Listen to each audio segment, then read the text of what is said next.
अब हम इसकी मश्क की तरफ चलते हैं। यहाँ देखें, सवाल नंबर 1 दिया गया है, इमाम अबू हनीफ़ा का असल नाम क्या था? तो बुक में हमारे पास इसका जवाब मौजूद है। ठीक है, बे है, कैद में आप रहमतुल्लाह ताला से किसने इल्म हासिल किया? तो इसका जवाब भी हमारे पास बुक में मौजूद है। जब अब रीडिंग करेंगे तो हमें पता चलेगा कि इस सवाल का जवाब क्या है। ठीक है, अब आगे चलते हैं।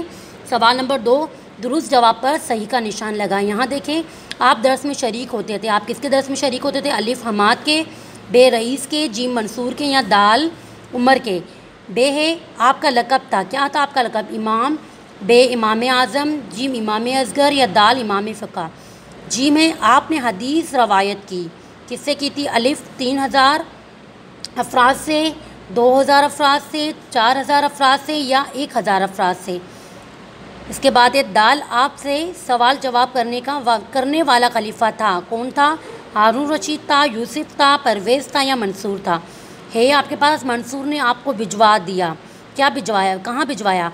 कैद खाने, मदरसे, अगले शहर, या महल में। शुक्रिया।